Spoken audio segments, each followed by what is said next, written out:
The snow had erased almost every landmark I remembered. Streetlights glowed like distant lanterns behind thick curtains of white, and my boots disappeared with every step toward the front porch. My daughter, Ava, slept against my chest beneath my army jacket, her tiny breaths warming the inside of my collar. After 6 months overseas, I had imagined this walk home more times than I could count. I pictured lights in the windows, the smell of coffee, the awkward relief of finally being back. Instead, our suitcases sat on the porch beneath a sheet of snow. For a moment, I thought someone had moved them outside to make room. When I saw the new deadbolt, I knocked once. No answer. I knocked harder. A curtain shifted upstairs. A woman I had never seen stepped back from the window. Seconds later, my husband's voice came through the door.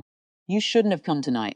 The words didn't register. "I'm home," I answered quietly, no reply. The door opened only a few inches. His mother stood behind the security chain. "We packed everything you need," she said. "The locks have been changed." I stared at her. Behind her, framed by the hallway light, stood my husband with one hand resting on another woman's shoulder. Nobody apologized.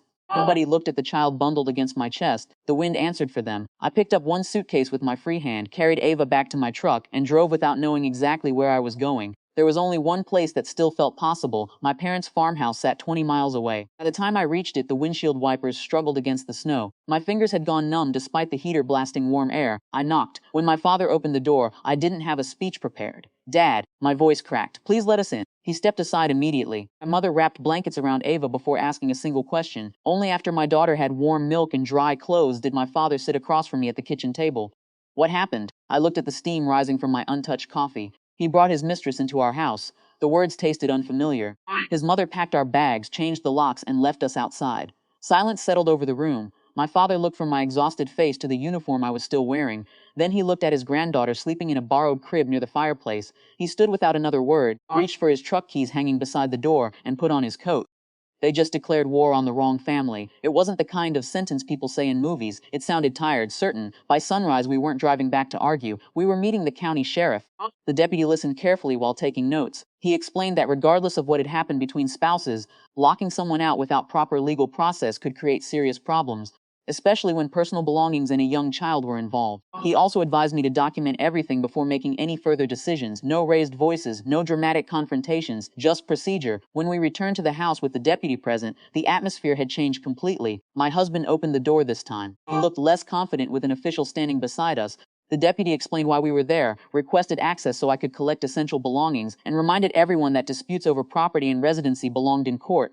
Not on a snowy porch with a 1-year-old child. No one argued after that. They simply stepped aside. Walking back through the hallway felt strangely unfamiliar. Photographs had disappeared from the walls. The guest room had become someone else's bedroom. The life I'd left behind had been rearranged before I even landed back in the country. I packed Ava's clothes first, then medical records.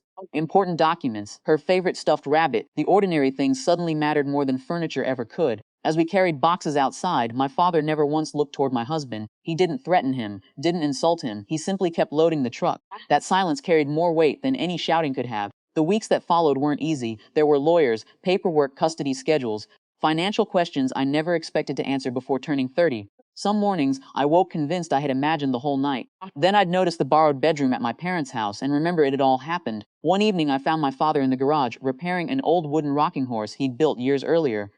"I should have checked on you more," he said without looking up. I shook my head. "You couldn't have known. Maybe not." He tightened one last bolt. "But you're home now." It wasn't an apology. It was a promise. Months later, I stood outside my small rental home while Ava chased bubbles across the yard, laughing every time one escaped her hands. The divorce wasn't final yet. Some conversations still hurt. Some questions still had no answers. But the fear that had followed me home through the blizzard no longer lived with me. When I think about that night now, I don't remember the locked door first. I remember another one opening without hesitation. Sometimes the strongest rescue isn't the one waiting overseas. Sometimes it's the porch light your father leaves on. Believing you'll always know the way home, if you'd like, I can also adapt this into a more cinematic YouTube narration style with stronger audience retention while keeping it emotionally realistic.